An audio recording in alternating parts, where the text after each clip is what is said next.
Got it. So first of all, I want to thank you all for coming. This is our last webinar of a series of 6. The topic is a challenge and can be heartbreaking, but you're going to be thrilled with the 2 presenters. We have 2 ladies who are extreme examples of staying involved, making a difference, helping the underdog, marvelous expertise, experts in their own field, and it's just a delight to have both. I'm going to do a little housekeeping. I will ask you to make sure that your microphones stay closed. They're off because background noise will affect the transmission, the recording, but it'll also throw our presenters off. So please, see, I'm hearing somebody right now. They threw me off. And for question, we have a question period after each presenter. So we ask that you put your questions in the chat box. Just jiggle your mouse across the bottom. You will see chat and type them in. And when it's the break, Katia will be asking the question of the presenters. We will, after the first presenter, have a brief break where you can stretch and grab a cup of tea, coffee, or make a pit stop. And then we do ask you to come back for the second presenter. So without further ado, and I will have to read some of this. I know both ladies, but I don't know all the details to their professional career. So I apologize for reading. But our first presenter is a dear longtime friend of mine, Daphne Nahmiash, who is actually Dr. Daphne Nahmiash, and she was a member of the National Seniors Council from 2007 until 2011. She is a member of and the former chair of the McGill Center for Studies in Aging, the Education Committee. She was the chairman and the founder of the NDG Community Committee on Elder Abuse. And she founded that in 1989, and she remained the president until about maybe 4, possibly 5 years ago. She was an adjunct professor in gerontology and social services at the Université de Laval with a PhD in social work. She retired several years ago from her position as the director of professional services for the NDG CLSC, and as a commissioner of complaints and quality of services at the Centre de Santé et des Services Sociaux Cavendish in Montreal. Dr. Nahmiash has been working in the field of seniors' health, elder, I've lost my, for the over 50 years, sorry, lost my spot. She's been part of many government committees and volunteer boards, including the Quebec Health and Social Service Ministry, where she produced government reports on elder abuse, neglect, and services to seniors. She has co-authored the book, When Seniors Are Abused, A Guide to Intervention, published by Captus Press, and many book chapters and scientific articles on seniors' abuse, as well as the book, Home Care, A Love Affair, translated into 3 languages. Some of her awards include, Woman of the Year 2005-2006, awarded by the Montreal Council of Women for initiatives to improve the quality of life of older adults, and the Queen's Diamond Jubilee Medal for her contribution to the field of gerontology in 2012. Now, if that wasn't enough, Daphne is currently the president of Handicap-Vie-Dignité, an organization working on behalf of individuals dealing with handicaps. So without further ado, let's hear from our first expert, Dr. Daphne Nahmiash. Thank you, Daphne, for joining us. Thank you all for coming. It's so nice to meet everybody and to be able to give a talk about elder abuse, which has really been my main expertise throughout all those years. And I'd like to start the slides if we could, so that we could actually see them, please. Whitney, is it? Yes, thank you. So I don't want to spend a lot of time talking, so I'm going to just go through these slides fairly quickly. So this is a basic overview on elder abuse. Many of you have already know a lot about elder abuse. You may learn a couple of new things today, I hope. That's my objective, because there are some new things that recently came out of a big study that you may know of already called UNPAC. It came out in 2019, and actually there were almost 9,000 seniors throughout Quebec who were part of this study. And so we got some new data, which is very interesting. And I will be presenting a little bit of it in this. Obviously, I only have half an hour, so I don't have time to talk a lot about it, but I suggest that you all try to get it. It was sponsored by the Seniors Council in Quebec and Le Conseil des Aînés. And also it was done by the Institute of Statistics.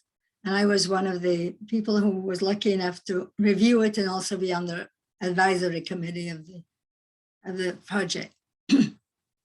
So one of the things that was interesting that they found, which was more conclusive than in the past, was that most victims of abuse are women. We have thought that for a long time, but basically in the initial report that came out, basically it was men. Daphne, well, hello? And particularly came out in the UNPAC study in the areas of physical abuse, sexual abuse, and psychological abuse. For the other kinds of abuse, they looked at 5 kinds, which basically were men and women. Could you go back to the first one, please? Because I want to say all these things just to give an overview. These women who are victims of abuse, we don't like to use the victim basically, but just to be a little bit quicker, were reported to be in fair or poor mental health. And often those who are in frail codependent relationships or live alone, and daily service users. These are the people who are most likely to be victims of abuse, which is kind of horrific. So when you think about it, the frailer we get, the more we can't defend ourselves, the less we're empowered, etc., the more we are likely to be a victim of abuse. So we have to plan for this and prepare for it and try to do our best to try to do preventive measures. Approximately 6% now, we can say, of Quebec seniors, 65 plus, living in the community are abused and or victims of neglect. In the past, it was only 4% who reported to be victims of abuse. This could mean that more people know about it now or are more comfortable admitting to it, or it may be that there's more violence, who knows. But this was done in 2019 and was people reported for the last 12 months. So basically, it's very recent and very new data. 5.9% of seniors represents a lot of people. We're talking about 78,500 people who were in our sample. So it's a lot of people. Most perpetrators were reported to be men, which we suspected too. This was reported by the people who answered the questionnaire. And 1/3 of the victims were living with a spouse or a child or a stepchild at the time of the abuse. So not necessarily did they stay with that person, but at the time of the abuse, they reported that they were abused when they were living with the person. As I mentioned, the codependent relationships are still pretty key and came out in my own study a long time ago. Female caregiver perpetrators were reported to suffer from depression or mental health problems. This is basically been reported, not only my study that we did in Montreal area, but has been reported in other studies since our study, which was in the 1990s in NDG area, basically, but in further afield also a little bit. Okay, next, please. So just to go through the types of abuse and neglect, only 5 types of abuse and neglect were in the last study. And they were all people who were able to speak and answer a telephone interview. So we can assume that people who were not so able to do that were missing in our study, as usual. The people who live in the residences and institutions, basically, are never part of any studies, which is a big problem. So I have a feeling, I'm pretty sure actually, that it's higher, the amount of abuse for people in the institutional residences, etc., long-term care. So these are the types of abuse and neglect. I think everybody knows what physical abuse is. 0.8% of the sample came out there. Sexual abuse, 0.4%, which is good even that people reported that, because they don't always report sexual abuse. And I found that in my own study. Psychological abuse was the highest, 4.6%, and that came out of our study too, which is interesting. And one thing that I know from the past in our studies, that basically if you prevent and stop physical abuse from happening, unfortunately, we found that there was an increase in psychological abuse. So we have to kind of really pay attention to that. Neglect, 0.4%. This is, in the study, it was basically physical neglect, and there weren't a lot of cases of neglect. But this was probably because the seniors were able to take care of themselves a little bit more than they would be, say, if they're living in residences, etc. Self-neglect is when somebody neglects themselves and wasn't part of the study. Violation of a senior's rights specifically was not part of the study, although we know that it's a big part of probably psychological and mainly psychological abuse, violating someone's rights. Care abuse means that people who are the care receivers occasionally abuse the care receivers. And the last one, social, systemic, or collective abuse. In that area, I'm going to talk a little bit more today about ageism, which is, it's been around for a long time. Even in my studies, which were many years ago, it was there. But basically, we just seem to have discovered it during the pandemic a little more clearly. And so people are more concerned about it and more aware of it. Next, please. So I'm just going to go very quickly through 2 or 3 of the definitions. We cannot talk about all these kinds today. If you want much more explanation, you would have to have a real workshop, which takes a whole morning to discuss in more detail. But physical abuse includes any form of physical aggression, rough handling, burning, pushing, assault, kicking, etc. Could be, for example, just the way somebody puts somebody into a wheelchair, roughly, or do they gently? So it's this kind of abuse, and that everybody really recognizes and knows about what is physical abuse. Next, please. Psychological abuse. This was the most common, as I said, most reported by the people. When an older adult is subject to repeated or chronic verbal assaults that insult, threaten, humiliate, or exclude. Or it could be also when a senior experiences lack of affection, betrayal, or social isolation. I've seen seniors in the homes where they've lived in the basement and hardly seen the caregiver during the whole day, etc. When a senior is denied also a chance to make or participate in decisions that pertain to his or her own interest. So it's very important when people are competent that they should be able to participate in any decisions that concern them. And I showed some of you might have attended my Ageism conference, and we showed examples of where seniors, when people go to clinics sometimes, seniors, sometimes the doctor will talk to the caregiver who is the daughter or whoever brings them, rather than talking to the senior themselves, particularly if they have dementia, or particularly if they're not somebody who's quite assertive like myself, because I would speak up. Next, please. So sexual abuse, I'm mentioning this because even though we don't talk about it much, and it wasn't in your list, Ruth, most people do not talk about it much, but it did come out. We insisted that it be in our study, in the impact study, and it includes any form of assault of the person in a sexual way or forcing her or him to perform or engage in any sexual activity against her or his wishes. And if you saw 0.4% of the people actually were victims of this kind of abuse too, reportedly. This is often included in physical and or psychological abuse categories. So that means it's kind of hidden.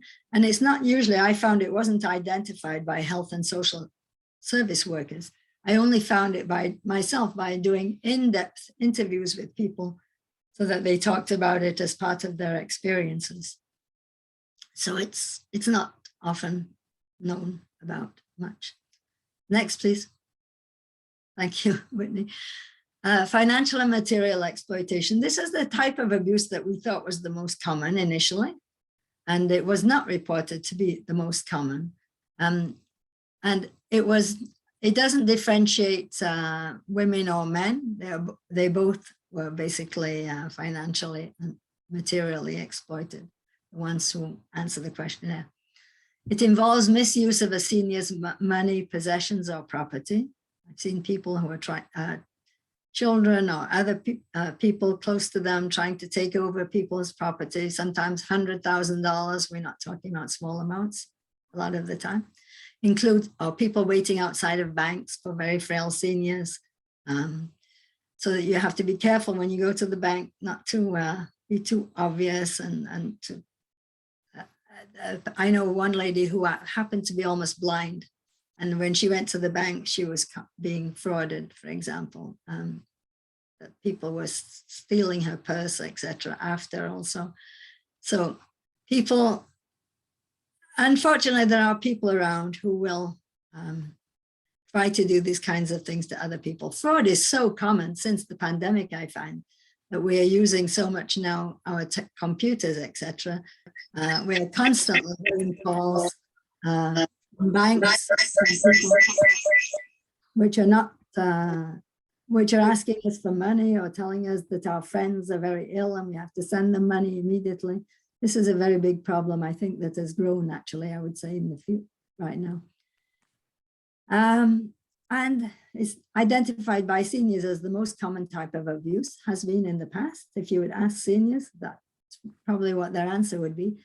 However, we didn't find it when we went into more detail in our study. Next. Neglect. Passive or active neglect involves the withholding of items or care necessary for a senior's daily living. It can be intentional, active, or non-intentional, and it's most common among seniors in institutions or residences, etc., particularly long-term care residences. And since we didn't interview people in those, and we don't interview a lot of them in the residences, we only know the cases that are reported, and I'm sure there are many more that are not reported. One of the biggest problems is the lack of reporting of seniors of their abuse. And we found that also in our study, that people do not report it. Only 30% of people probably reported the abuse, which is more than probably in the past when we did our previous studies. People are more aware of it now. Next, please. So it can be also medication use also. I mentioned that particularly because that's over-medicating, not giving medications, not buying clothes for people, etc. Those kinds of things, neglect. Violation of a senior's rights. I can list you 12 rights that we use a lot in the residences and institutions. But I'll give you the broad categories. Preventing an older adult from making personal decisions. We automatically assume that people have to do this and that and the other, and will want to take treatments, but not necessarily true. So that's, people have a right to refuse treatment if they don't want it, and to accept it. This is a very important one. I made a list myself, actually, of all the 12 rights, but I don't think I have the time to talk about them all. But if anybody's interested, I can send them. And it's good because in the residence that we've been working in a lot in Handicap-Vie-Dignité, now they've put them all up on the wall so that people can actually see what their rights are, like confidentiality, rights to information, etc. So that rights to their medical or user dossiers, files. So all of these things are very important for people to actually know that it's a right that they have. And sometimes these rights are also included in the psychological abuse category and not put as a separate type of abuse. Next, please. It didn't go into our study, by the way. Next, as a specific time. Oh, so you wanted me to talk about the social, systemic, or collective abuse, which is what I call the category, and we used to call it that in the past. It's identified as a societal form of abuse generally, but what's important about it, or institutional form of abuse, it includes ageism and other ways of treating elders that affect their personal dignity and identity. And we heard a lot about ageism, particularly in the pandemic, because everybody, in particular infantilization, which is treating people like children. If you treat a society like children, and at 69, you could have this treatment, or at 70, you cannot have the treatment, this kind of thing, based on age, is discriminating against the person because of their age. And I do give, as many as you might have attended already, separate lectures just on what is ageism, and we have 5 little discussions, etc., so that people get a better idea of what it is. And it's also can be, even though I put it in the social, systemic, or collective abuse, ageism can be individual.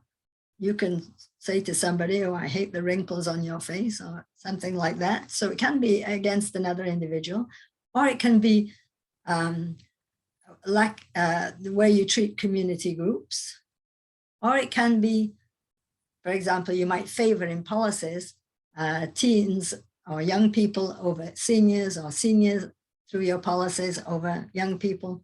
So it also affects all ages because it's a discrimination about people's ages. And I did give some lectures in classrooms, and also an intergenerational one, actually, which I gave to Seniors Action Quebec, and some of you were there.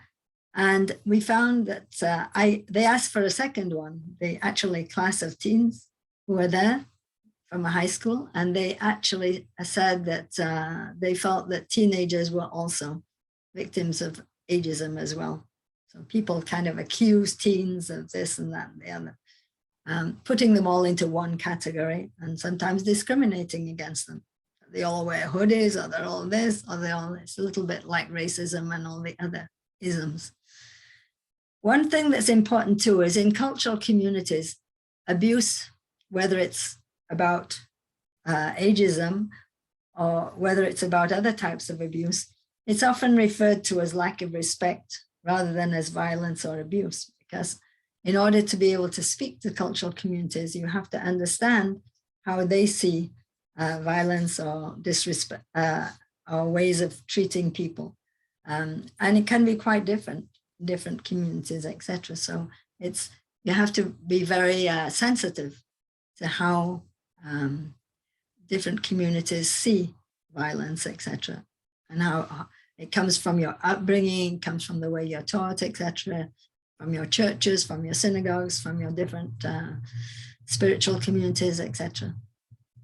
What is right and wrong, values. So moving on, please. I'm going to give you some of the indicators of abuse and neglect that have been found in the studies. As I mentioned before, there are often codependent relationships between the victims and the perpetrators of the abuse. In other words, one person could be a substance abuser, usually the perpetrator, and the victim could be dependent upon that person for activities of daily living. So these are the kind of things that perpetrate the abuse, because the person does not want to leave. The victim does not want to leave the perpetrator because they depend on them and they depend on one another. So I found that we shouldn't be judging the relationships. We should be trying to help them, perhaps individually even. Substance abuse has been found in pretty much every study, and also in the UNPAC study, as being a big indicator of abuse and neglect of older adults. Living arrangements.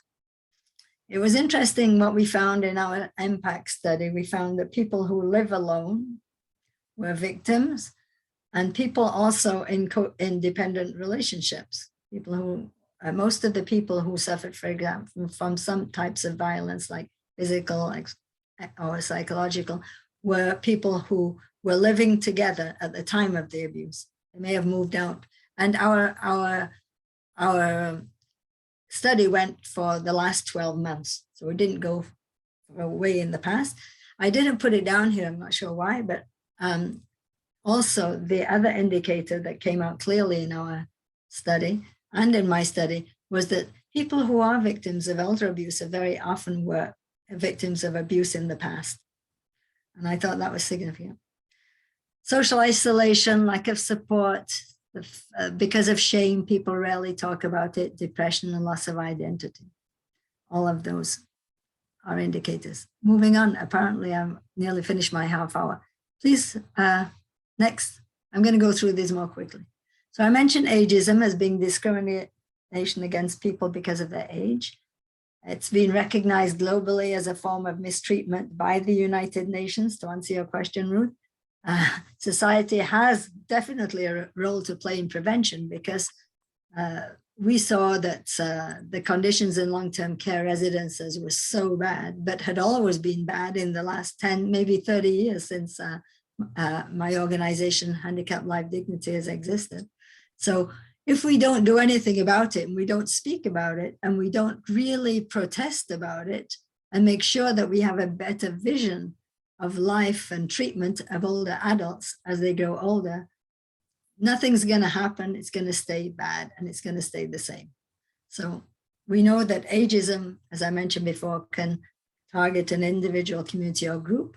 The way society treats individuals, especially older adults, can be ageist. This was highlighted in the pandemic very, very much. And also that people felt in the pandemic that they were being treated like children.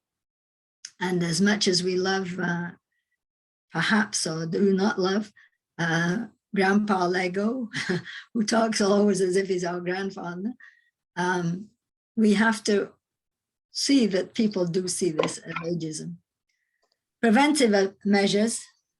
Basically, empowerment has been seen as the biggest antidote to ageism. So the more empowered we are, and the more we encourage and help people to be empowered, the less they're likely to be victims.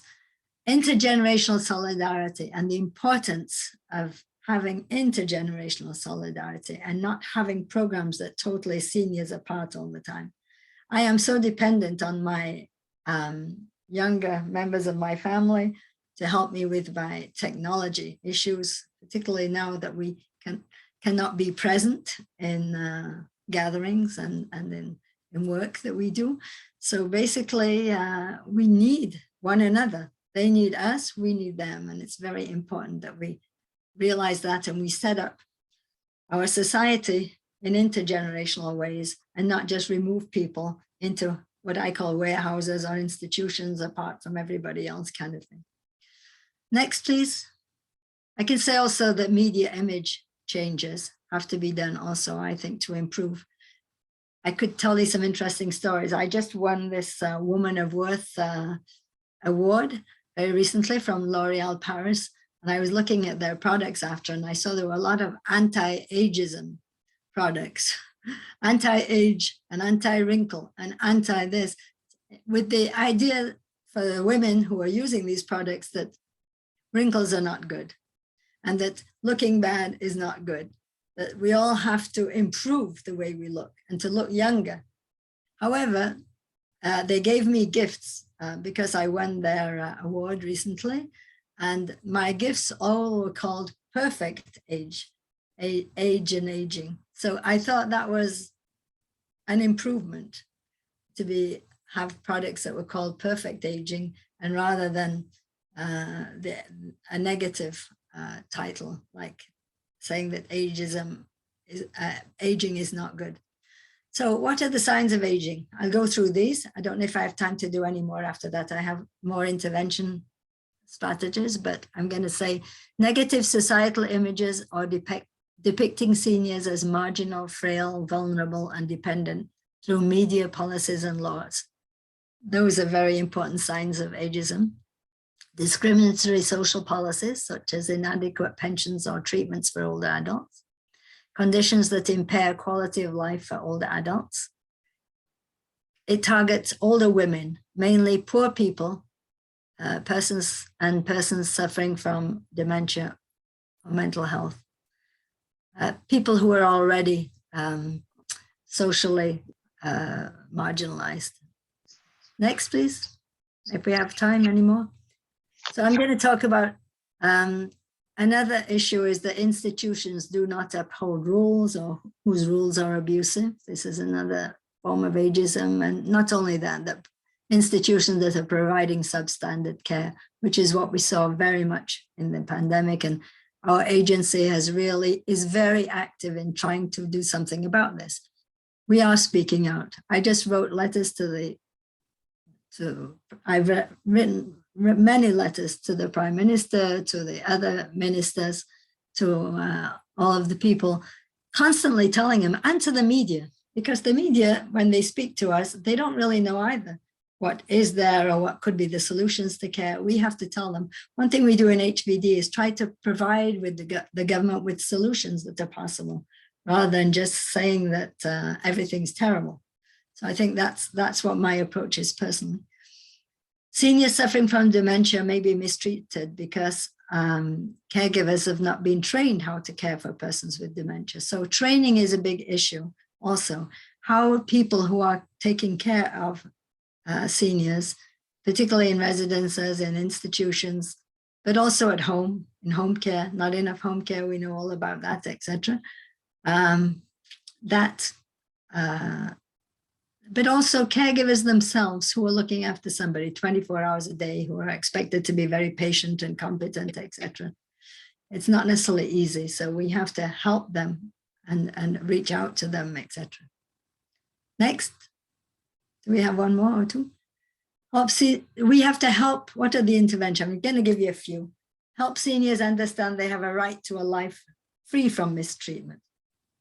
That's a biggie in the residences, in the long-term care homes, etc. Put in place or increase services for seniors. We know we don't have enough home care services. 1 bath a week is not enough, etc. I can talk about that for another 2 hours too. Assure the safety of seniors. Refer at-risk seniors to appropriate resources, services, or shelter. We found that giving people services actually was one of the ways to prevent abuse. So that there are other people who are in the homes, because if you're alone and nobody knows about your problem, you're more likely to be a victim of abuse. If you have services on a regular basis, people see what's going on. Some of them may do the abuse, but I think it's less likely. Call the police, legal resources, which Anne will address very soon, on the Human Rights Commission when appropriate. I think there's one more. In the case of non-competence, obviously, there are different treatments. We have to establish seniors' mental capacity through medical and psychosocial evaluations, which are not that easy to get, particularly in a pandemic, always. Assess the legal options, including court orders, restraining orders, police intervention, human rights commissions, etc. Refer to home care services or increase. I found that increasing home care services actually did help people living in the community who are victims of abuse. And consider placement options if needed, preferably small home-like long-term care homes. That's, I think, the end. Thank you very much, Whitney. And now we have our questions. hopefully I can answer one or two of them, or we can discuss them. And and Daphne, thank you so very, very much. I mean, we could go on, and it's just marvelous. So I'm going to turn it over immediately to Katya. Hopefully people have put questions in the chat box, and we'll start without further ado. Yep, so we do have a few questions. The first one being, are there more women that are abused simply because there are more older women living alone? Actually, it's interesting that you say that, but quite a large percentage were living with another person. I think it was in the study somewhere around 45%. So about, let's say around half of them were living with someone, and it depends on the type of abuse. But also there was another section of people who were living alone, either divorced, widowed, or whatever, who are also quite vulnerable. And also people who particularly need services. So we're talking about the more people are more vulnerable, the more they're likely to be victims of abuse. And we found the same thing when I did my study, interestingly enough, that which is it's a little bit scary for people, but it means that you have to really try to be involved with community organizations as you get older, and have, or churches or synagogues or whatever, so that other people see what's going on in your life and can help you, volunteers, etc. Family, particularly. Mm-hmm. People go to their families the most. That's another thing that has always come out in every study. In terms of getting help, people are most likely to talk about the problem to a family member rather than going to the CLSC who has services, etc. So we have to bear that in mind, that most of the people are not going to the actual places where they should be going to get help, like the abuse line, for example, prevention abuse line. Next. Okay, well, yeah, it's just to touch on this, the question I just asked. The person who asked the initial question sent an additional question, a clarification, because she was wondering if, let me just read it one more time.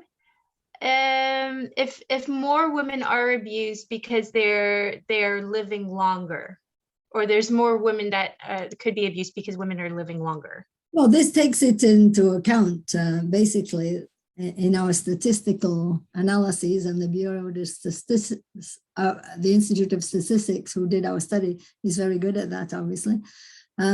We take into account the fact that women are living longer than men. Will they be in the future? We're not sure about it. But I mean, I think, yes, I think we're living longer, definitely, in general. So in difficult conditions, health conditions, etc. So you don't feel always as empowered when you're suffering from lots of difficulties and very dependent on other people for your services, etc. So we have to try to make people still feel cared for and give them the care that they need. This is why home care services are so important. I think we should be bringing services to people's homes when they're alone, particularly. And I think in the pandemic, it's really been difficult. I've found, I've been telephoning very often people who I know that live alone and who are having a hard time, or people who are being referred to me. And it's very difficult in a pandemic, much more so than normally. So all of the above is probably true. Okay. But we haven't had a study specifically on that. Okay. So there was an interesting question here. It was the question of isolation. So I think the person was either referring to forcible isolation. What category would that fall into in the abuse scale, if you would? Well, I like that question, because I forgot to even mention it before. I have told the government ministers, etc., several times, and also I've spoke to the criminal justice departments, that I think that confinement of people in their rooms some of them who couldn't even go into the corridor practically during the pandemic for over 100 days. I see that as a form of abuse, definitely. So I think that definitely isolation is a big issue, which has been major in the pandemic because people have been so much more isolated and they haven't been receiving their normal activities. I think we should have done a better job. We should have left the caregivers in the first place. I mean, can you imagine? We were talking about the absenteeism of the staff and not having enough staff. But it's not just the fact that the staff weren't there. It was also the fact that the caregivers give a lot of the care on a daily basis for people. And so from one day to the next, the staff had more work to do as well because the caregivers were not there. Mm-hmm. But having 10,000 missing staff in residences was a major issue too. And so people were very isolated. They haven't been going anywhere. And the winter particularly bad because nobody could even go outside practically. The icy conditions, etc. So definitely isolation is a very big issue in terms of abuse. Okay. Also, other people are not with you. They don't know about what's happening to you and people don't report it. And particularly if you're taking away the caregivers are the people that the person would be most likely, a family member, to report the abuse to. So, yeah, that no, absolutely. I was just looking at the time, and I do have one question left, but I think I might bank it and put it at the end of the webinar when there's that final Q&A, just so people can take a break because it's not a big deal. We're about 10 minutes over, which is not the end of the world. So I think I might bank it. So is everyone ready to take a little stretch break, health break, and then we can come back at what are we, 10:47? So let's do math here at 10 o'clock in the morning, 10:57, give or take, or 11. Should we say 11? We'll do 11 like that. It's easier. Is that good? I see good. Thumbs up. Perfect. All right. So we'll see everyone in about 12 minutes. Okay. Thanks, Daphne. You're welcome. I will come back and listen to Anne for at least part of the time. Okay.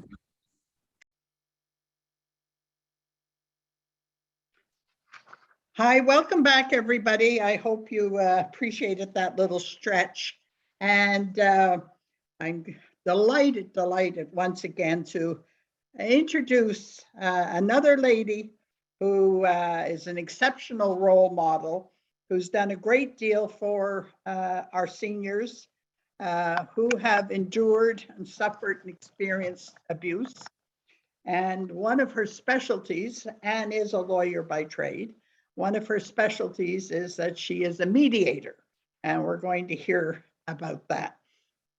So Anne is also the founding chair of the National Elder Law Section of the Canadian Bar Association, past chair of the Quebec Elder Law Section of the Canadian Bar Association, a founding director of the Canadian and Quebec Networks for the Prevention of Elder Abuse, Canadian president of the World Jurist Association in Washington, and the first international commissioner of the American Bar Association Commission on Law and Aging in Washington.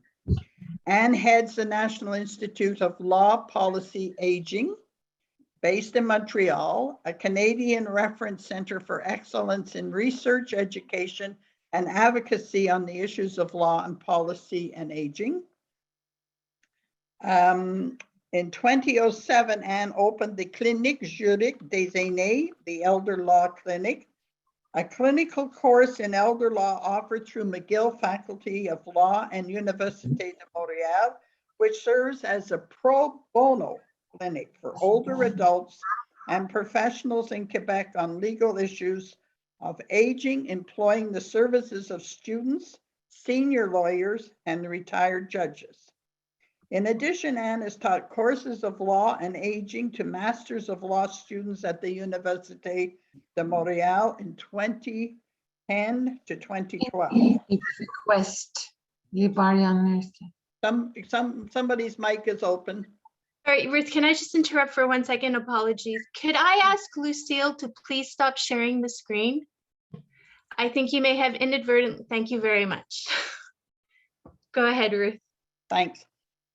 As a practitioner, Anne offers legal advice, advocacy, case management to older clients and to the people who play an important role in the lives of older adults in her multidisciplinary practice. These latter include families and caregivers, professionals in healthcare, social services, financial and real estate sectors, as well as legal representatives, trustees, and executors.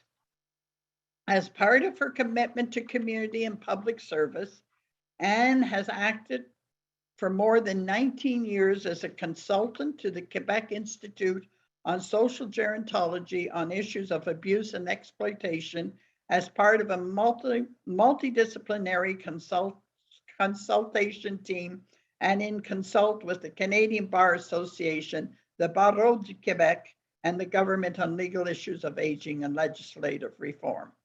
In 2007, Anne was designated Advocate Émérite by the Barreau du Québec and for her contributions in the development of elder law in Canada and Quebec. I could go on and on. She's also published several books and authored many papers, but you don't need to hear all that. What we need to hear is her expertise and what she's going to share with us this morning. I am delighted that Anne was able to find the time to join us. And thank you, Anne, and I'm going to turn it over to you immediately. Good morning, and thank you very much, Ruth. Could you put up the slide, the one singular slide that I have, which just denotes some of the points that I will be covering? Okay, good. Well, it's really a pleasure to be here, and I understand people come from a broad category of involvements with older people, or are themselves persons who are older and seeking information. And I'm delighted to be able to offer a view of what kind of approaches we're using for recourses and prevention of elder abuse and financial exploitation, because it certainly has evolved considerably. We're still far from completing this fight against elder abuse and financial exploitation. But I think that we've got a clearer mind as to what needs to be done and the intervention. When Daphne spoke of intervention, two critical points, which absolutely right front I want to say. I think we've got somebody else who could perhaps turn off or mute their phone and their computer. Perfect.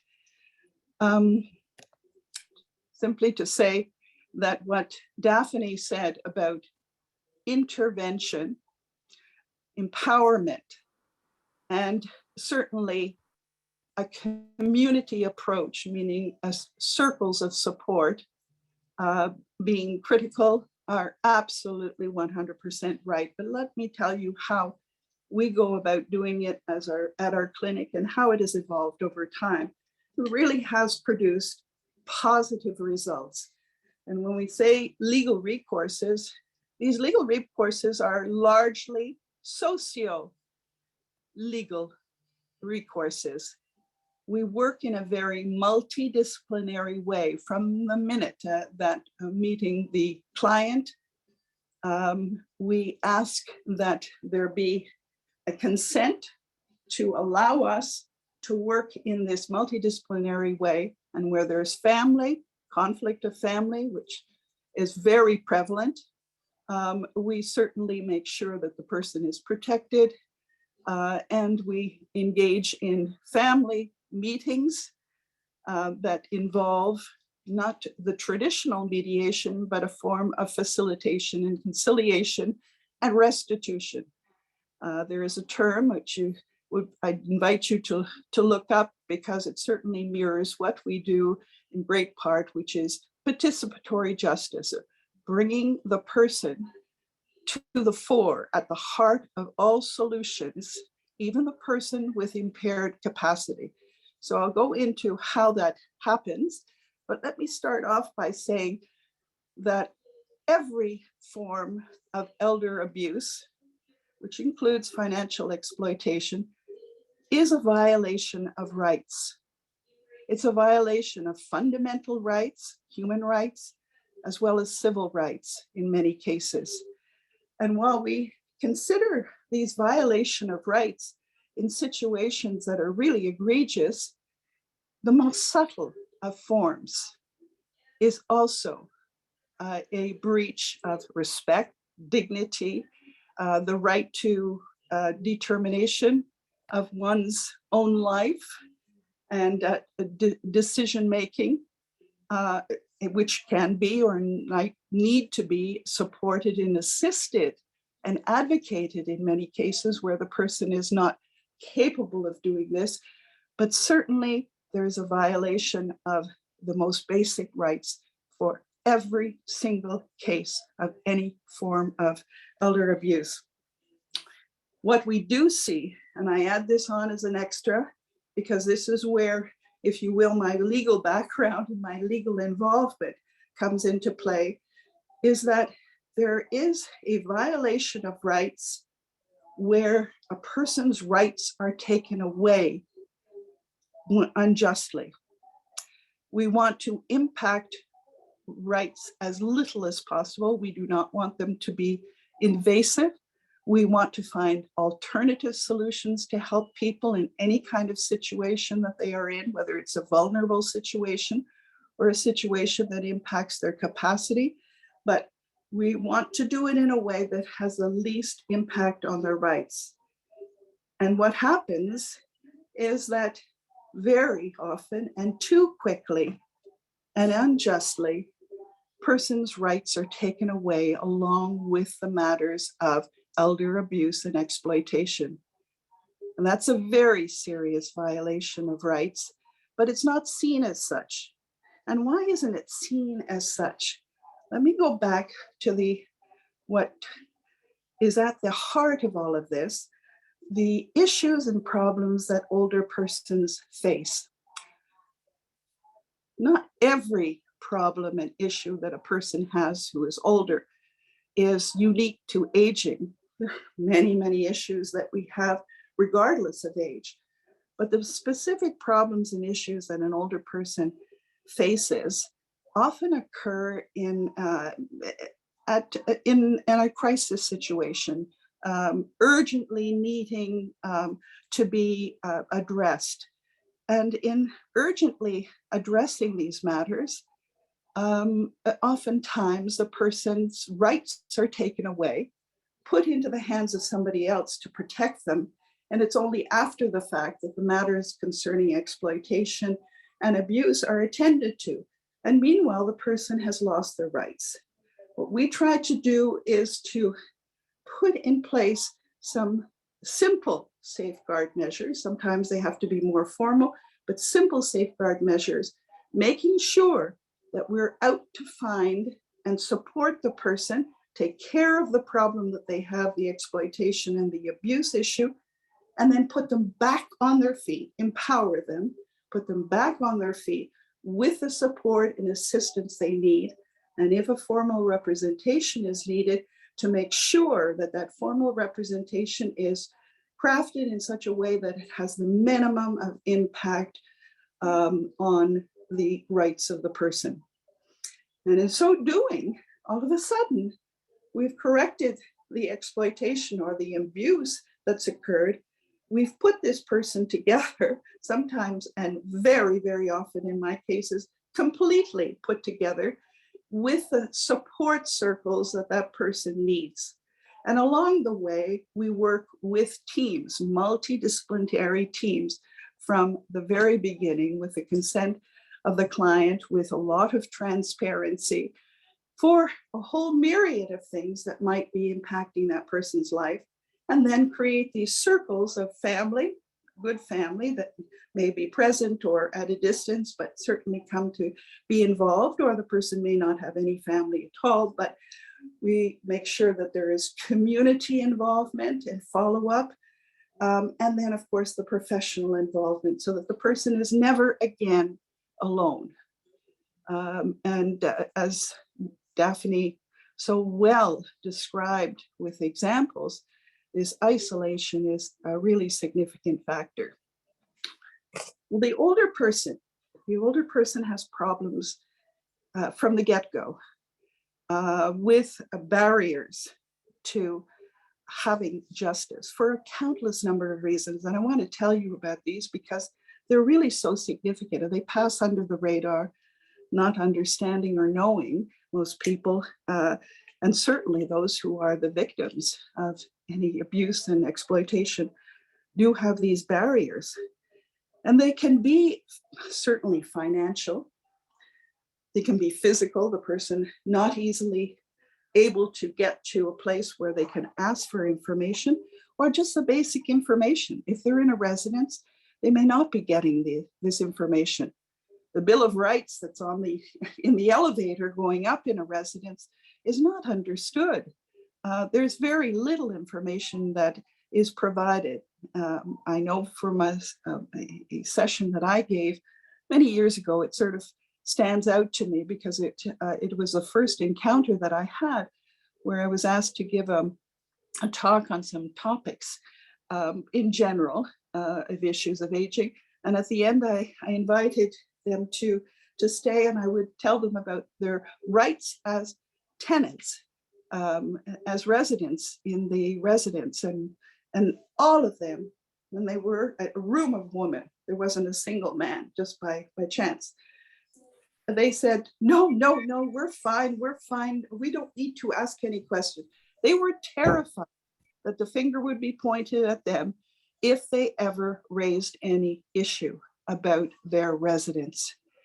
And you can imagine that persons are very, very afraid to bring up anything when they are subject of being in an institution with a strong administration that doesn't invite this kind of questioning.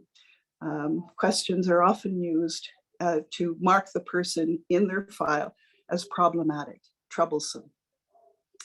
So when Daphne gave the example of the difficulties in residences, it's very, very true.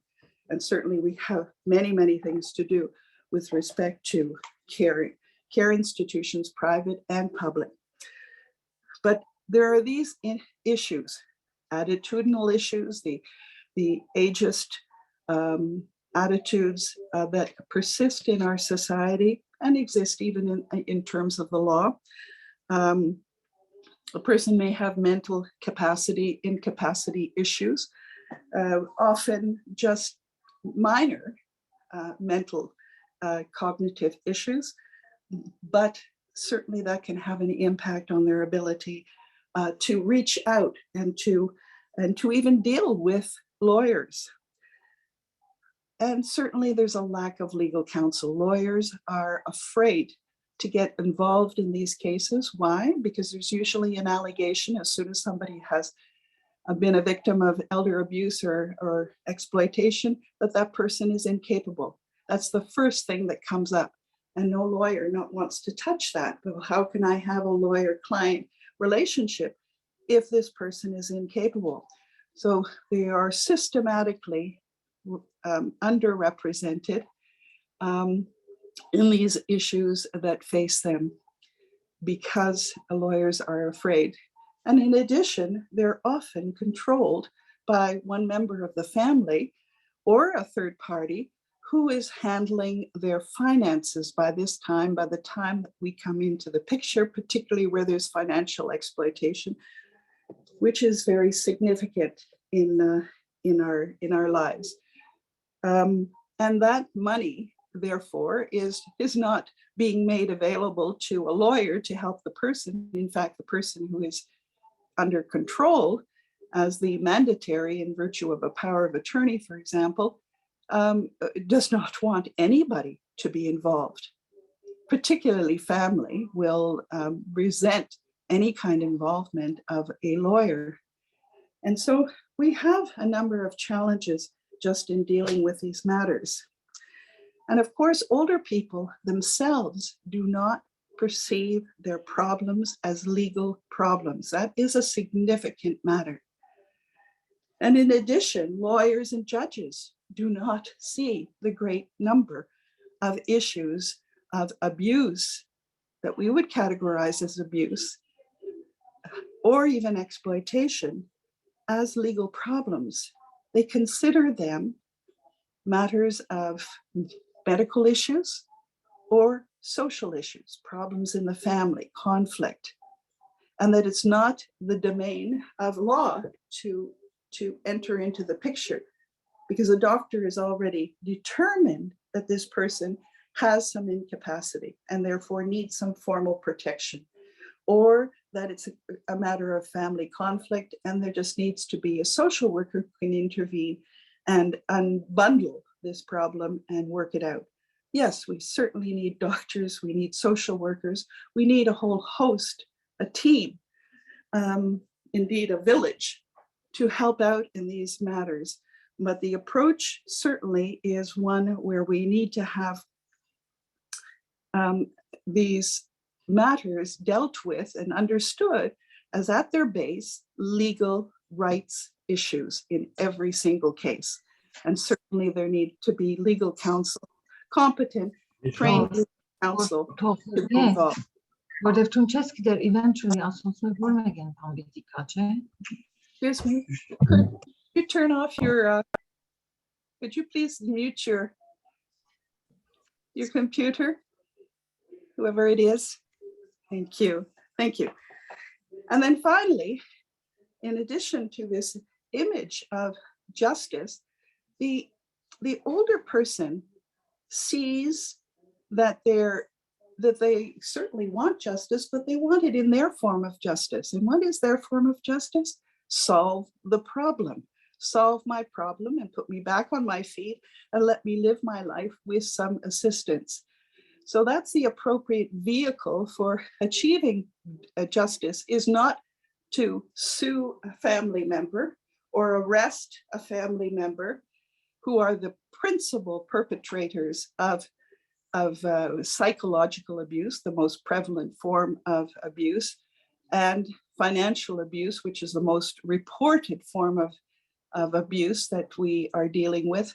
But they want to just have the matter solved, and they want to have it done in an efficient and human way.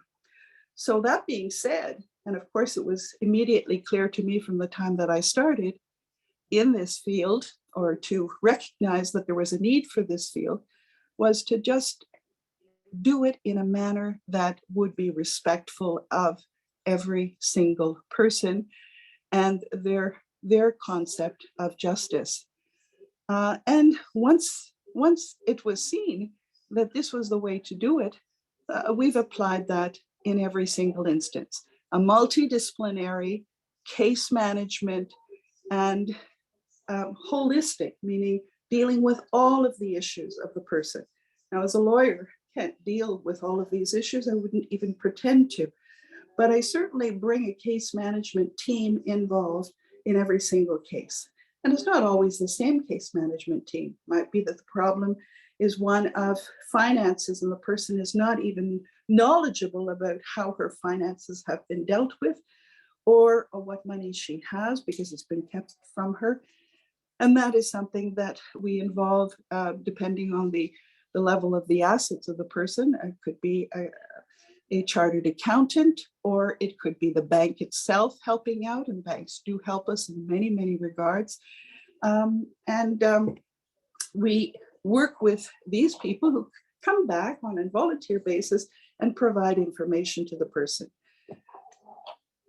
That is but one example, but certainly we've had meetings around a table in a conference room in Val d'Or with a lady in her 90s who wasn't given the information and was being told that she needed to go into a long-term care institution in her other parts of her family because she had 12 children, other another plan of her family was certainly promoting that she stay at home in her lovely home with her beautiful garden, simple home, with the support of caregivers who are willing to work at no cost or at minimal cost, just absolutely delightful. And I organized a meeting. Did this virtually, and this was years ago, in a hotel room where all of these wonderful people came around the table, and notably professionals from various different categories of intervention. And the first person to speak was the chartered accountant, who was able to tell Madame, and despite her certainly some impaired capacity, she was right at the heart of things, wanting to be there, absolutely.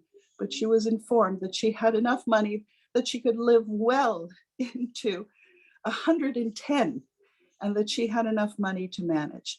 That was so empowering, it was so dignified, and it resolved these problems in front of all of those children who wanted her to be in a long-term residence, and that her property therefore would be sold, and there would be a pressure to have that divided amongst the children in advance of her death. So these matters, with a whole host of parties, were able to be resolved respectfully, and to put some of the bullies in their place, so that they backed off and they knew that this person had this protection for the rest of their life because of these professionals who were involved. So something as simple as overprotection of an older person, that is, you would say, that's an immoral matter. It certainly isn't actionable in a legal sense of the way, but it can very significantly impact a person's health, their mental health, their physical health. And that is a matter that is certainly one of elder abuse, but it's a broad continuum. It goes from these matters, which we see far too often, to ones that are actionable, legally actionable, by suits that are taken at court, but we try to resolve these matters from restorative justice approaches with family. We have many techniques to manage that, or we extend to a criminal matter. I'm going to be going to court, not to be involved in a principal way, but my client certainly was exploited significantly by a person who was part of her cultural community. It was so carefully planned and projected, his modus operandi, to get this money in sequence over a period of several months, that it reached the level of a criminal intent. It was an intentional defrauding of this lady, despite the fact that this man had a power of attorney, which is usually a problem for us in trying to manage matters where a third party has been involved and has a power of attorney, because the person has a status under a power of attorney. So it's difficult to argue that that person, or to find the proof that that person acted in a way that was intentional to appropriate the person's money. So, but in this case, it did. It has hit that mark, and it's gone through many levels, and this person has been arrested. He's not incarcerated, he's on bail, but he will be dealt with in April. Problem is that very often there's not enough money to restore to the person. It is merely a matter, in a criminal matter, of just sentencing this person, sanctioning him for what he has done to this person. But to go to a civil court to try to get the money back when the person has used up all of that money and has no other money, is a waste of time. So we try to prevent these cases from happening. And what is the best prevention possible. Certainly, I've given you an idea of how we prevent it going forward to protect the person going forward while preserving that person's rights. But when we look at how we prevent it from ever happening up front is a much more difficult matter. But we really count upon notaries who are meeting people consistently for purposes of later life planning, and where powers of attorney and mandates have been crafted as just sort of a lost leader being added after the person does their will, just as a, well, this is a safe measure to protect you in the future. These matters of these legal documents are the most important legal documents, more important in fact than your will, because they deal with your life here and now. And it's most important that far more time is put into evolving the most appropriate persons to act. And if you do not have appropriate persons to act who are highly trustworthy, and that there's provision within the document from the get-go, even under a power of attorney, that there will be accountability and monitoring to a third party expert as to how you administer or help this person or assist them with their finances. We have to simply be ready to say, we're not going to pick anybody at this point in time. If there was a need at some later time, then that would be something that would be evolved at the right time, and it would be overseen under a tutorship, under the public curator, where everything would be overseen very carefully if there was a need to go to that, but not to simply choose someone who is a neighbor or the eldest son in the family to act unless there is an absolute understanding and belief that that person is a trustworthy person, and that that person's knows what their duties are, as well as is going to be reportable to a third party, which is not the case right now. These monitoring of what is happening with people who are acting under powers of attorney is just not being stipulated in these documents. It will happen if a mandate of protection is homologated with our new law that will take effect in November. It's been put off from June of this year until November, but that's not enough. It's got to start with the persons who act under a power of attorney. And they must know that a power of attorney gives no power, it gives only duties. And it's very, very poorly understood. So a lot of education is needed, and certainly training of professionals to understand these matters as well. The matter of third parties is something that I just want to touch on. It's not something that I encounter very often in my practice. I'm dealing largely with situations with family who have been the perpetrators of, if not financial exploitation, then a wish to take away the rights of the parent and control what that person does in the future. And that alone, as I say, is a violation of rights. How can it possibly come to be that a person can take away their rights? But they're very, very often a family member or family members jointly who give the impression that the person is incapable. They exaggerate issues of my mother left the kettle on. How many people of us, including myself, have left the kettle on and had, the alarm go off? These are matters that are often exaggerated, or they become pertinent when the person goes into a hospital and that person is just sick, just has some delirium at the time, but is jumped upon as being incapable at a time when we just need to help that person get back on their feet. And then do an evaluation, or do an evaluation a few months later, but just help the person for the time being. Or a person who loses a spouse, who is in a deep set of depression at that time, is very discombobulated. That is not incapacity. There are countless matters which are not incapacity, including loss of memory. There are ways of making up for it.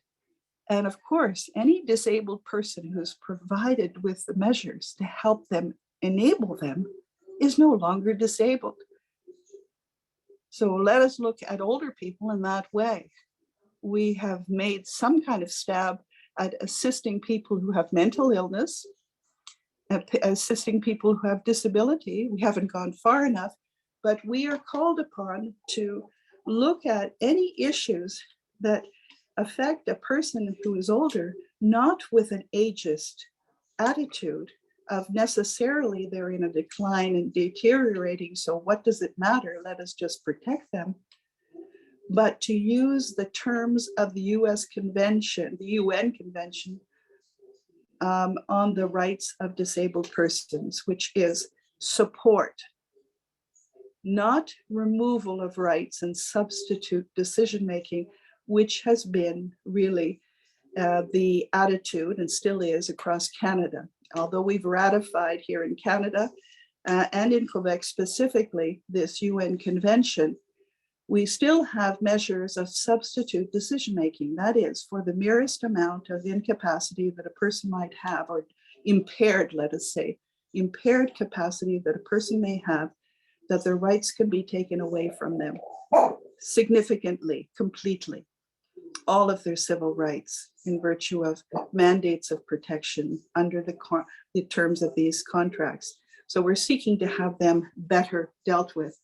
And when I talk about these things, I'm talking about violation of rights, which are the most prevalent form, of course, because all matters of abuse are violation of rights.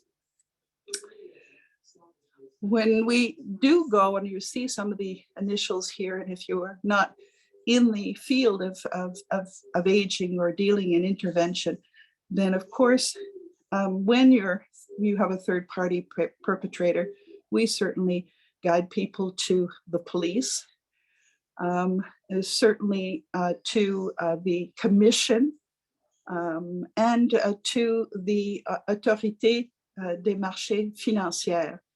Now, each of these, I get cases that come after people have been told by the police, this is not a criminal matter, it's a civil matter, or the commission has given a determination that the person is not vulnerable enough, does not meet their category of vulnerability, and therefore they cannot act. And the AMF has taken note of it and have looked in a more global way whether in fact this perpetrator is somebody who is a fraudster and a scammer that they have as part of their their universe of inquiry. But when it comes to matters of these matters, our clients want to have matters dealt with in an efficient manner. Quickly. They want to be protected, but they don't want, in the course of being protected, to have their rights taken away. So where do we get our clients? Well, they're referrals from doctors, from social workers, from other lawyers, from family members, from friends and neighbors. So as Daphne said, it's most important that we have a large circle. And that's not always been the way for many, many, particularly women who have lived a very quiet life for their families, certainly of the previous generation, and do not have that circle or that need for social involvement. But we make sure that they have those resources and those circles after all is said and done, and they recognize and accept that. So I think I've covered all of these points at this point in time, and I would much prefer to have people ask questions. Thank you ever so much, Anne. This was absolutely marvelous, Anne. Thank you ever so much. You gave us a great deal of information, and I love the opportunity to hear about all your mediation and sadly to hear about the situations that as older people encounter, especially from family members. I think it's bad enough when it's a stranger, but when it's a family member, it's a double whammy. But without further ado, I'm going to turn it immediately. Questions, go in the chat box, please. And we will have Katia read the questions that have been put in the chat box. And then I'll come back and close up with both you ladies.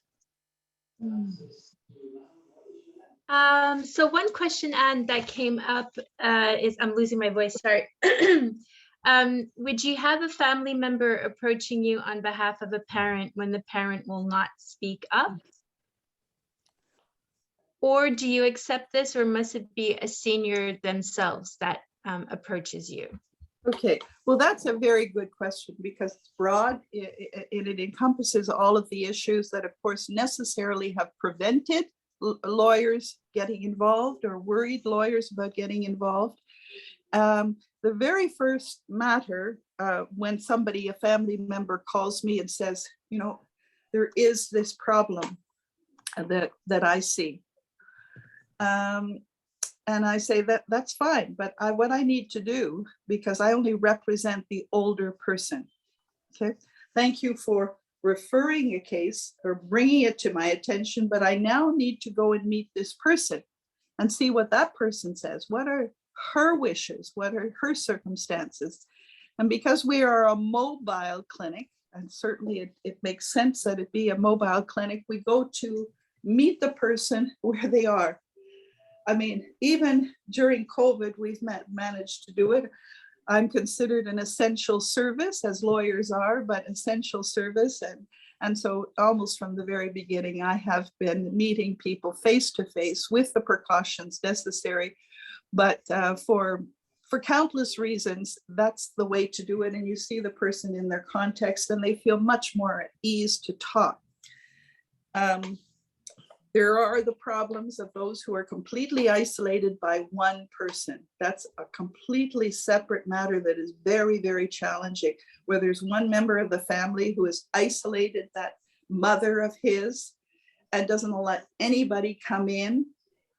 Perhaps a social worker has come in, but wants to keep the peace, so is only doing it as to try to have a friendly visit and have some kind of tabs on what's happening. But I won't get into that kind of situation, which is highly difficult to manage, that isolation piece. But the person who calls and says, I do believe that my brother, who has the power of attorney, has been exploiting my mother. And, you know, he certainly doesn't communicate to any of us. And he's taking control of what the future for my mother will be in terms of where she will live. And of course, I immediately say a power of attorney gives you no power, no category of status as to the care of the mother whatsoever. It's a poor understanding of the law.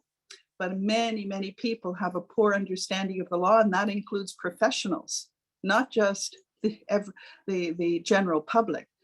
But I said, you all, your children are of equal rank with respect to the care of your mother, if in fact she seeks it or is not able to communicate what she wants at any given time. And only the court can determine or go against her wish, even if she was completely incapable. She has a right to receive care and stay where she wants to stay, and only a court can determine that singular matter. But most of the cases relate to this financial piece. The person has abused the power of attorney or there's suspicion, but they don't have the proof as yet.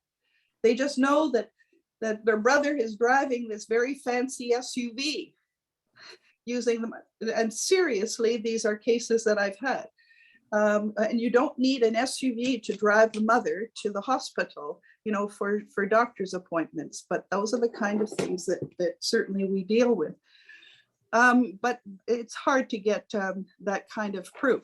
So what do? I go to meet with this person, and I ask the person if she has any concerns. She may not know that she has any concerns, but oftentimes they do.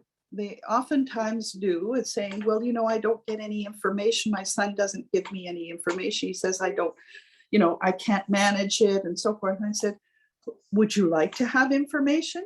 Yes, I would like to know what it's all about. Okay.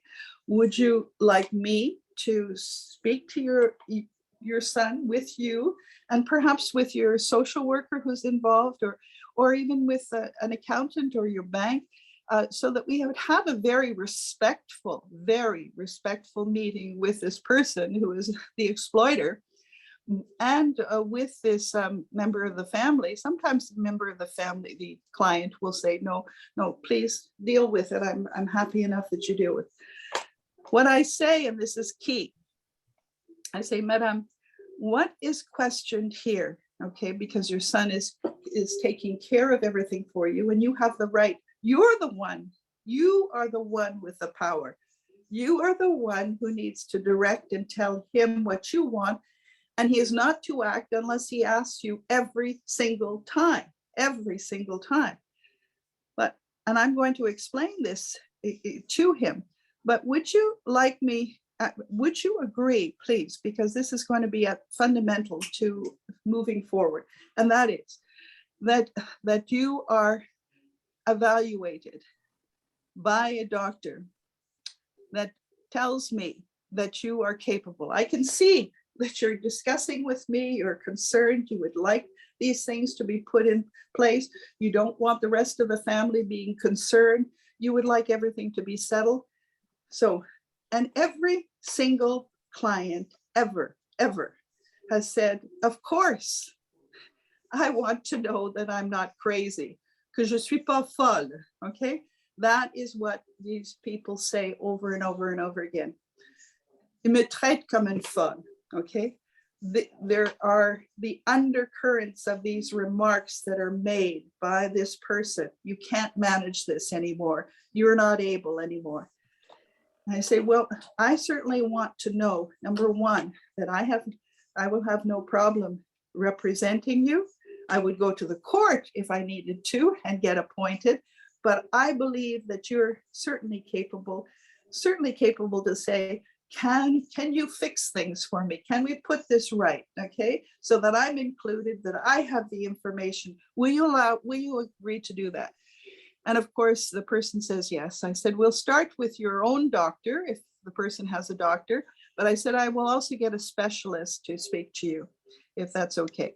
And I have the benefit of having many doctors that I have met over a period of time.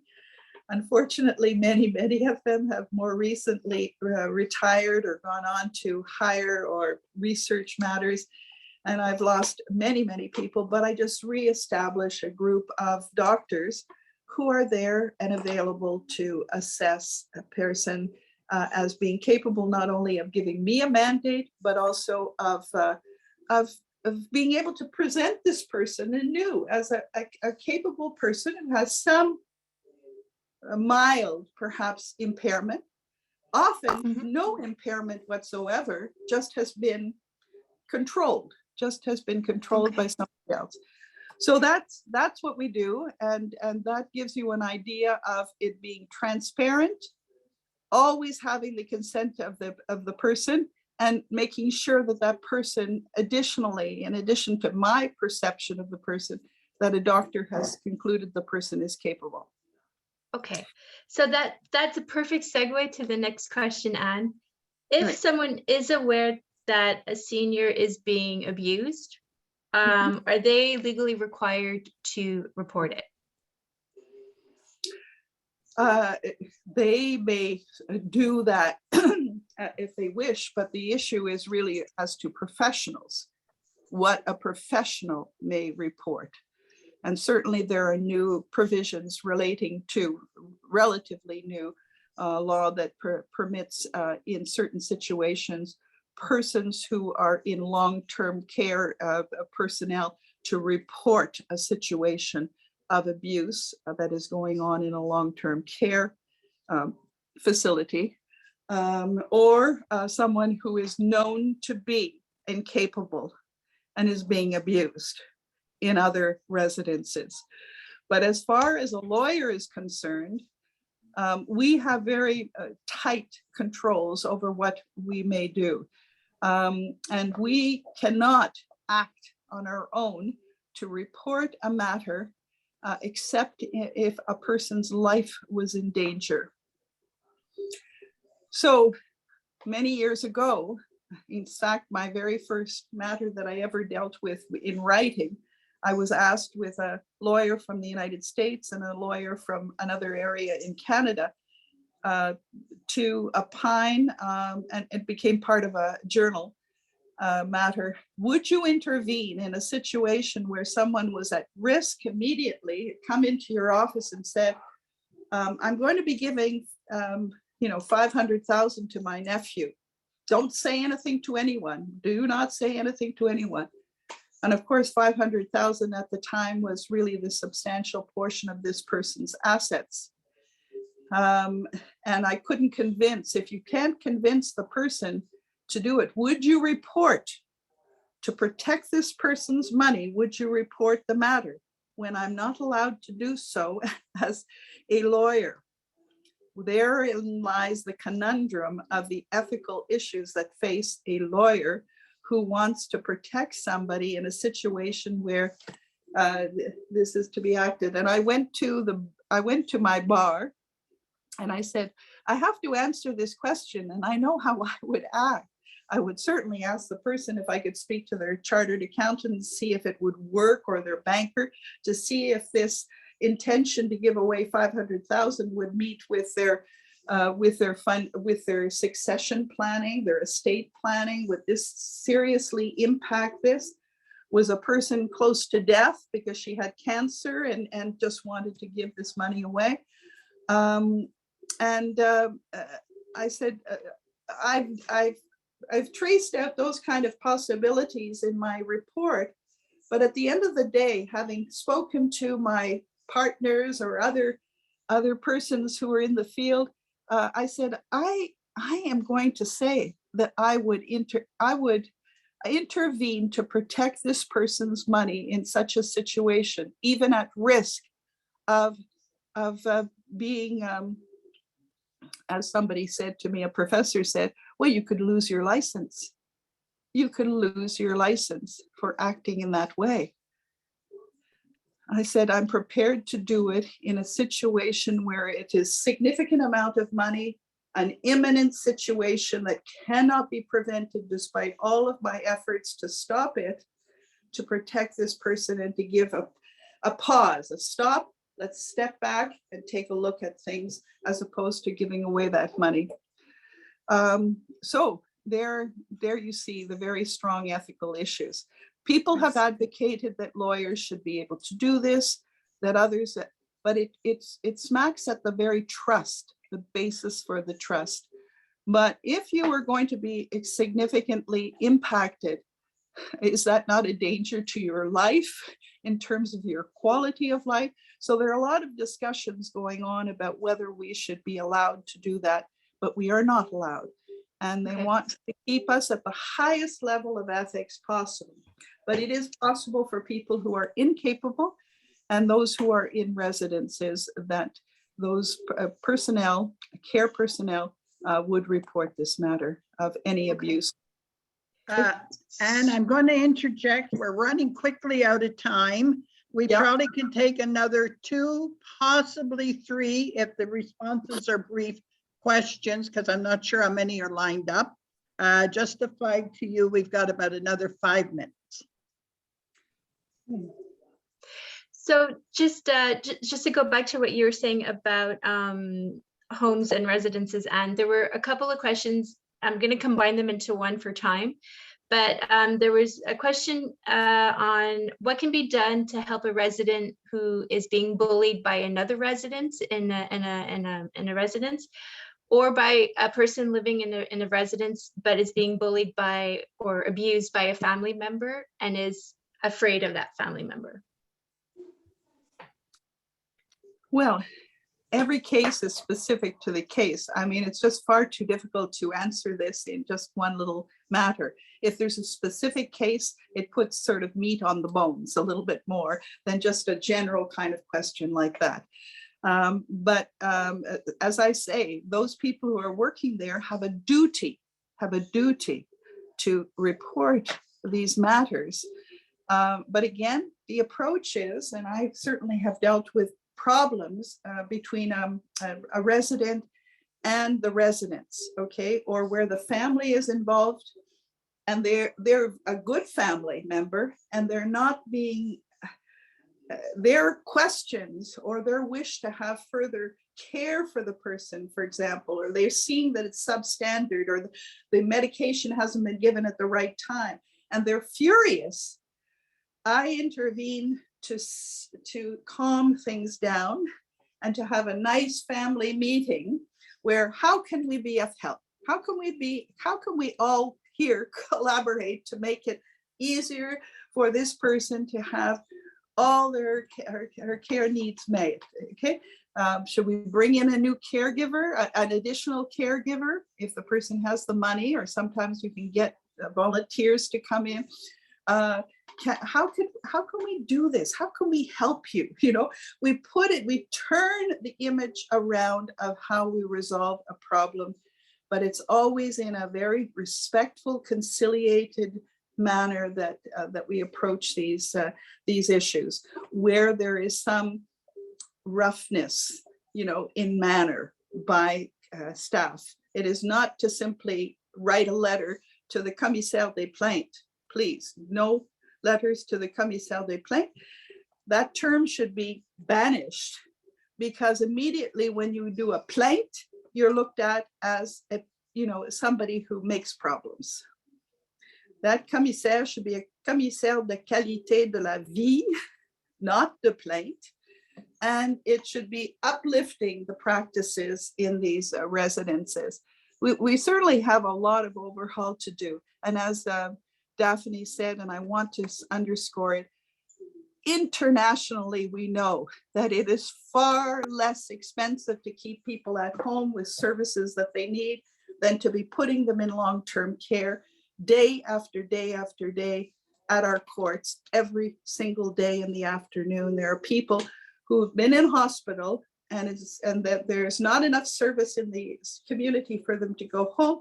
So they're forced against their will to go into long-term care, not even rehab, but long-term care. And we have to stop that practice. And we can do it on a more economical basis. Okay, so that's a good segue to the question that I banked from the first Q&A. Daphne, if you're still here, I'll open the floor to you as well.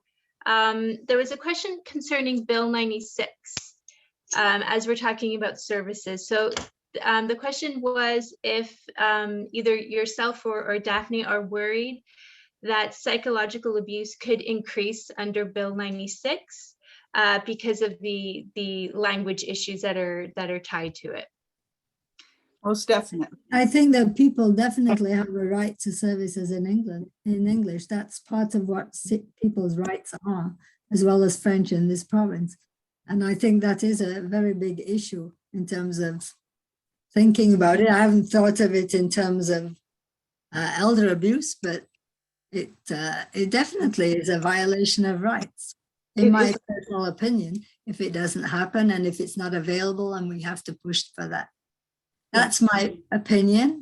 And I don't agree quite, Anne, with your last thing that you said about you don't agree with the complaint committees. I have to say that because people also have a right to complain. This is one of the things that we have to help people do, because the biggest problem is that people are not reporting the problems because they're afraid that the seniors are going to get worse treatment, etc.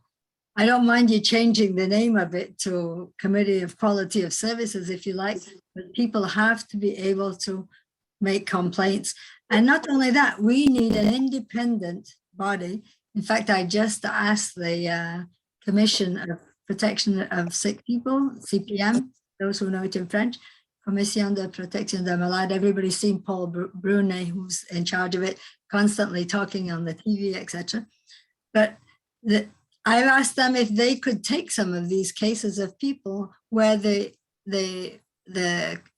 users committee do not know how to deal with the problem or don't succeed in doing it independently, because the CUS, which is basically in charge of it, they have a conflict of interest, in my opinion, in terms of necessarily doing the best thing for the people in these cases. And I think there are some cases that could use an independent organization just to get help.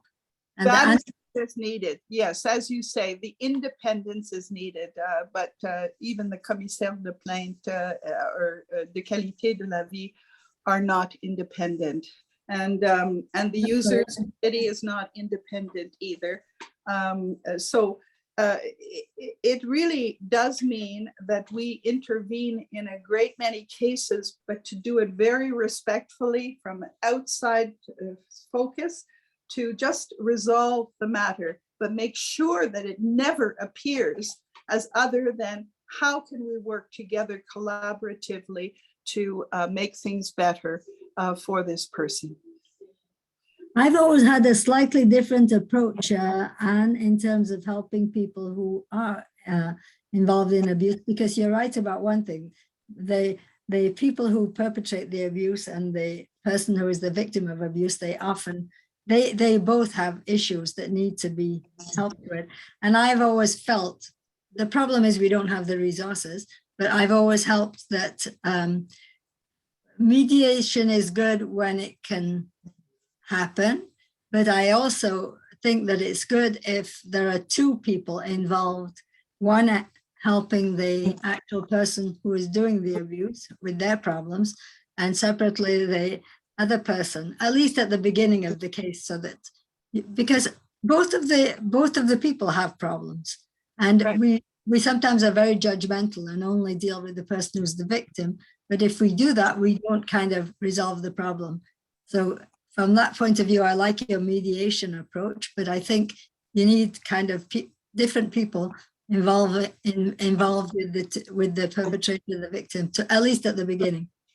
Well, throughout, because our multidisciplinary approach involves that person having their own person involved. Usually it's a lawyer. Unfortunately, it's a lawyer who wants to have that person who has been the perpetrator as well to be validated, but validated in a very legal kind of way. You know, I'm going to be the one who controls the money and I didn't do anything wrong. And it's that kind of fight that's going on.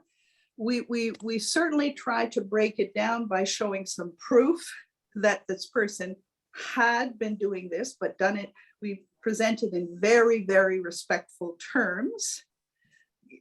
You know, focusing on the most important elements, and usually that person backs away, and someone else is appointed, whether it's the public curator in some cases where there's a need for a formal representation, or there is another member of the family when we have some kind of good faith going on with that person who has recognized that they were overdoing it. They were overprotecting, and they were being abusive in their own way. So, ladies, I have to jump in. It is now noon hour.